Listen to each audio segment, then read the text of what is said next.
बिल्कुल दूर देखना है, ठीक है। दूर का जो टावर दिख रहा है उसको देखते रहो बस। Hi everyone, welcome to my channel. अगर हम पेरेंट्स को चश्मा है तो क्या बच्चों को भी चश्मा लगने के चांसेस होते हैं? क्या ज़्यादा टीवी देखने से भी बच्चे को चश्मा लग सकता है? या जिन बच्चों को चश्मा लगा हुआ है उनके लिए हम क्या कर सकते हैं? इस तरह के सभी सवाल हम पेरेंट्स के सामने आते हैं और इस वीडियो में आपको बिल्कुल सिंपल लैंग्वेज में इसका आंसर मिलेगा। ये वीडियो जैसे जैसे बढ़ता जाएगा, इंपॉर्टेंट होता जाएगा, तो इसको बिल्कुल ध्यान से देखिएगा, आपके काफ़ी डाउट्स क्लियर हो जाएंगे। तो आइए शुरू करते हैं आज का वीडियो। स्टार्ट करने से पहले दो इम्पॉर्टेंट पॉइंट। पहला, बच्चों को चश्मा लगने के 4-5 कारण होते हैं। इसमें से एक कारण हम आज बात करेंगे, यानी कि मायोपिया, जो सबसे कॉमन है। माइनस नंबर, आप जब प्रिस्क्रिप्शन में देखते हैं बच्चे के तो माइनस नंबर लिखा हुआ रहता है, तो उसको मायोपिया बोलते हैं। यानी कि बच्चा नज़दीक का देख पाता है, दूर का नहीं देख पाता है, नियर साइटेडनेस, ठीक है। दूसरी इंपॉर्टेंट चीज़, मायोपिया में बेसिकली बच्चों के आंखों में क्या चेंजेस आते हैं? तो मायोपिया में आंखों का स्ट्रक्चर चेंज होता है, यानी कि आंखों का बनावट चेंज होता है। तो आप खुद सोच सकते हैं कि जिन बच्चों को ऑलरेडी आंख का बनावट चेंज हो चुका है, यानी कि चश्मा लग चुका है, उनमें अगर हम कोई लाइफस्टाइल चेंज करते हैं तो क्या ये बनावट चेंज हो सकता है? आपको थोड़ा बहुत हिंट मिल गया होगा और इस वीडियो के आखिर में आपको आंसर भी पता चल जाएगा। धीरे धीरे करके मैं आपको सारे सवालों के जवाब देती जाती हूँ। सबसे पहला कि अगर पेरेंट्स को चश्मा है तो क्या बच्चे को लगने के चांसेस होते हैं, या फिर अगर नहीं है तो क्या लग सकता है? तो इसमें इसको बोलते हैं जेनेटिक रिस्क। और जेनेटिक रिस्क कैसे होता है? अगर दोनों ही पेरेंट्स को मायोपिया नहीं है तो बच्चे को भी मायोपिया होने के चांसेस लो हैं, यानी कि कम है, लेकिन ज़ीरो नहीं है, फिर भी लग सकता है। फॉर एग्ज़ाम्पल, मेरे पेरेंट्स को मायोपिया नहीं था, वो चश्मा नहीं पहनते थे, पर हम 3 सिबलिंग्स, हम 3 भाई बहन में से हम 2 सिस्टर्स को चश्मा लगा और मेरे ब्रदर को चश्मा नहीं लगा। तो कुछ एक फैक्टर ऐसा है जो काम कर रहा था यहाँ पर। जेनेटिक तो काम किया ही नहीं, क्योंकि पेरेंट्स को तो नहीं था, फिर भी हम लोगों को हो गया, राइट। ये दूसरा फैक्टर क्या है, ये आपको आगे पता चलेगा। उसके बाद जब दोनों पेरेंट में से एक पेरेंट को होता है और दूसरे पेरेंट को नहीं होता है, तो बच्चे को होने के चांसेस 50% है, यानी कि मीडियम रिस्क, ठीक है। और दोनों ही पेरेंट्स को अगर होता है तो बच्चे को लगने के चांसेस हाई रिस्क होता है, यानी कि ज़्यादा चांसेस होते हैं, लेकिन 100% नहीं है। यानी कि कंफर्म नहीं बोल सकते आप कि अगर हमें है तो हमारे बच्चे को भी लगना ही है। यहाँ पर भी वही दूसरा फैक्टर काम आता है, और ये दूसरा फैक्टर क्या है? Environmental risk. तो हमने जेनेटिक रिस्क देख लिया कि पेरेंट्स को अगर है तो कैसे कैसे बच्चे को लगने के चांसेस होते हैं, पर एनवायरमेंटल रिस्क को हम भूल जाते हैं। और इस रिस्क फैक्टर में क्या आता है? पहला, ज़्यादा नियर वर्क एक्टिविटी, यानी कि बच्चा अगर बहुत नज़दीक का काम ज़्यादा करता है घर पे, उसको मायोपिया होने का चांस ज़्यादा है। क्यों? जब वो नज़दीक का देख रहा है तो उसके आँख का स्ट्रक्चर वैसे ही चेंज हो रहा है, आँख का बनावट वैसा ही हो जा रहा है कि वो नज़दीक का देखने के लिए एडजस्ट हो गया है। तो उसको नियर साइटेडनेस बोलते हैं, यानी कि बच्चा सिर्फ नज़दीक का ही देख रहा है, तो बच्चे को दूर का देखने में दिक्कत आनी स्टार्ट होती है और उसको मायोपिया बोलते हैं। एक्सेसिव नियर वर्क एक्टिविटीज़ में आता है mobile use, tab use, writing and reading. नज़दीक का काम ज़्यादा करने का जो रिलेशन है वो डायरेक्ट रिलेशन है मायोपिया से। और दूसरा फैक्टर होता है मिनिमल आउटडोर एक्टिविटी, यानी कि बच्चा अगर बाहर नहीं जाता है, बाहर का एक्सपोजर नहीं है, तो उसमें भी मायोपिया के चांसेस ज़्यादा होते हैं। अब इसका डायरेक्ट रिलेशन पे अभी स्टडी चल रही है कि मेलेटोनिन रिलीज़ होता है, इसका कुछ अभी स्टडीज़ चल रहा है, कंफर्म नहीं है।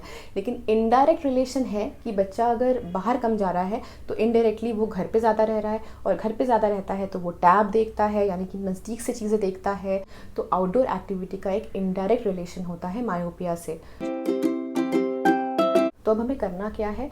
तो जेनेटिक रिस्क चाहे जो भी हो, यानी कि पेरेंट्स को चश्मा हो या ना हो, मतलब बच्चा लो रिस्क में हो, मीडियम या हाई पे हो, हम जेनेटिक्स को चेंज नहीं कर सकते हैं। और इसमें कोई शक नहीं है कि जेनेटिक्स का रोल हमेशा ज़्यादा होता है, लेकिन एनवायरमेंटल फैक्टर को अगर हम स्ट्रॉन्ग रखते हैं तो इससे 3 चीज़ें हो सकती हैं। पहली, या तो बच्चे को कभी मायोपिया हो ही ना। दूसरा, आप मायोपिया को डिले कर सकते हैं, यानी कि 5 साल के बच्चे को चश्मा लगता है तो उनको पहनाना मुश्किल है, बच्चे रेगुलरली पहनेंगे नहीं, और 10 साल का बच्चा इजीली एडजस्ट हो सकता है। तो हम अगर एफर्ट लगाते हैं तो हो सकता है अगर लगने भी वाला होगा तो डिले हो जाएगा।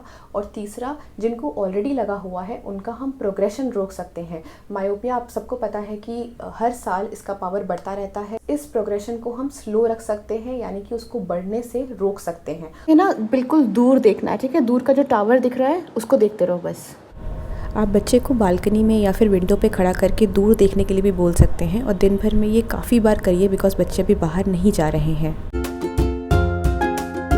उसके बाद अगला सवाल आता है कि क्या ज़्यादा टीवी देखने से बच्चे को चश्मा लग सकता है। तो बेसिकली इसका एक डायरेक्ट रिलेशन भी है, इनडायरेक्ट रिलेशन भी है। डायरेक्ट रिलेशन ये है कि अगर बच्चा नज़दीक से टीवी देखता है या फिर नज़दीक से कोई भी टैब, मोबाइल अगर देखता है तो वो ऑब्वियसली मायोपिया करेगा, जैसे कि मैंने आपको पहले बताया। और इनडायरेक्ट रिलेशन ये है कि अगर बच्चा ज़्यादा टीवी देख रहा है, इसका मतलब कि बच्चा बाहर नहीं जाता है, और वो जितना कम जाएगा उतना ही वो घर पे रह के नज़दीक का काम ज़्यादा करेगा, तो वो भी मायोपिया का कंट्रीब्यूटिंग फैक्टर है। तो बेसिकली बच्चे को दूर से टीवी दिखाइए, मोबाइल टैब्स अवॉइड करिए। मैंने कभी भी अपने चैनल पे ऐप बेस्ड लर्निंग, यानी कि जो ऐप पे बच्चे पढ़ते हैं मोबाइल ऐप पे, मुझे इसका कॉन्सेप्ट ही समझ में नहीं आता है कि 5 या 6 साल के बच्चे, 7 साल के बच्चे को ऐप में पढ़ने की क्या ज़रूरत है। जो रिकमेंडेड स्क्रीन टाइम है उस पर ऑलरेडी मेरा वीडियो भी है, तो वो फॉलो करिए। अगर बच्चा दूर से देख रहा है लेकिन टीवी ज़्यादा देखता है तो हो सकता है कि वो मायोपिया का नंबर ना बढ़ाए, लेकिन बच्चे को दूसरे आई प्रॉब्लम स्टार्ट हो सकते हैं, बच्चे को ड्राई आइज हो सकता है, ओवरऑल हेल्थ बच्चे की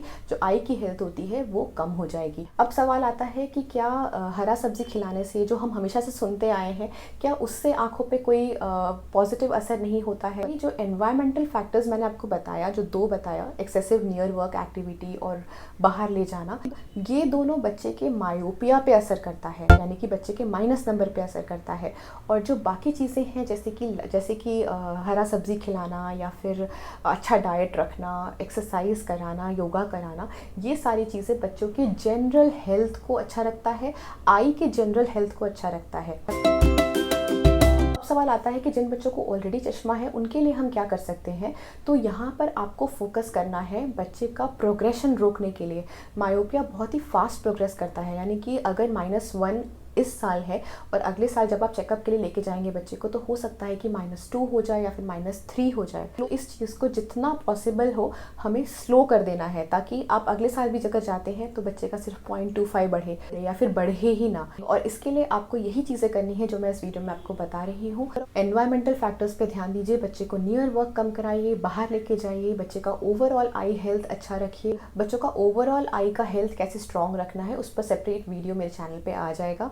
बस यही चीज़ें हम कर सकते हैं उनका प्रोग्रेशन स्लो करने के लिए। ऐसा कोई खाना नहीं है, मिरेकल फूड नहीं है जिसको खिलाने से हम बच्चे का चश्मे का नंबर कम करवा सकते हैं। लेकिन हाँ, यूजुअली 22-23 साल तक जाकर बच्चे का पावर कांस्टेंट हो जाता है, मैक्सिमम 25 ईयर्स तक में वो कांस्टेंट होता है। तो ये कुछ बेसिक सवाल थे जो काफ़ी बार पेरेंट्स पूछते हैं, तो आई होप आपको इस वीडियो से कुछ हेल्प मिली होगी।